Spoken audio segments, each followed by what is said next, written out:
Have you ever thought about the journey of life in terms of a ticket? Is it a one-way trip where you're always moving forward? Or is it a round trip where you have that comfort of knowing you can always go back? Today, we're diving into a really dramatic historical event that brings this powerful question to life in a way you won't forget. So just think about this for a second. Some of us go through life with what you could call a round-trip ticket. We're guided by Providence, right? We're taking in the full 360-degree view, always kind of looking over our shoulder at where we've been. But then there are others, and they're clutching a one-way ticket. They are driven by principle, their eyes are fixed on the horizon, and there's just no looking back.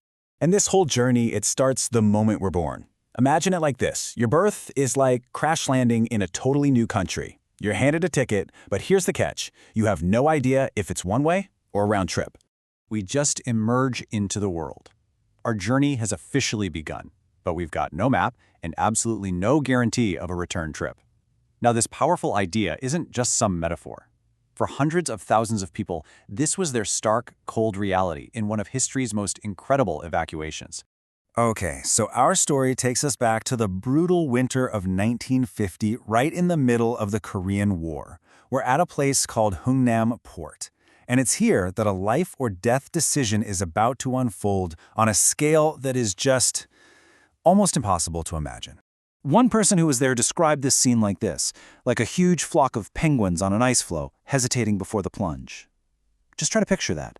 A massive shoreline just packed with people, this huge, silent crowd staring out at the freezing sea, trying to weigh an absolutely impossible choice. And listen, this wasn't just a small group. We're not talking about a few hundred or even a few thousand people. We are talking about 300,000 people, basically an entire city of refugees, all huddled together on a frozen shore, just praying for a miracle.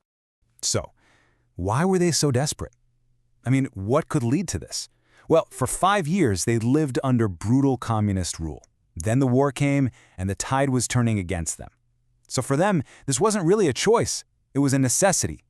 To stay meant almost certain death. To leave, well, that was their only glimmer of hope. And in this moment of just utter desperation, as the armies were focused on saving their weapons and their own soldiers, a handful of people would defy all the odds to pull off a true Christmas miracle. And get this, it took this incredible, unlikely group of heroes to make it all happen.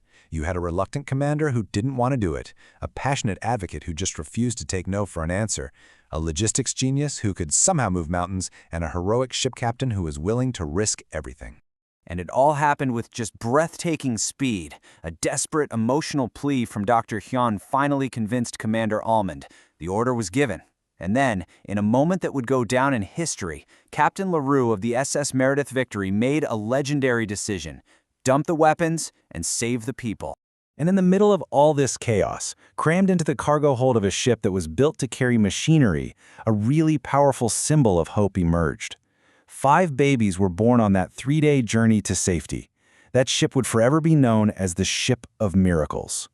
In total, over 100,000 lives were saved. It was incredible. But for those who escaped, the journey was far from over. Their old lives, their homes, everything they had ever known, it was all gone. Forever. And this is what brings us right back to where we started. These refugees, with zero chance of ever returning, were the ultimate holders of a one-way ticket. Their journey was only forward, into a completely unknown future. But here's the heartbreaking paradox in all of this. Even as they were sailing away on that irreversible one-way journey, they must have clung to the dream of a round-trip ticket. That quiet, desperate hope that maybe, just maybe, one day they'd see their homes again. So all of this brings us to one final question, and this one's for you. What kind of life ticket are you holding right now? Are you on a one-way journey driven by principle, always pushing forward? Or do you have a round-trip ticket guided by Providence with the comfort of knowing you can return? It's worth thinking about. The answer might just surprise you.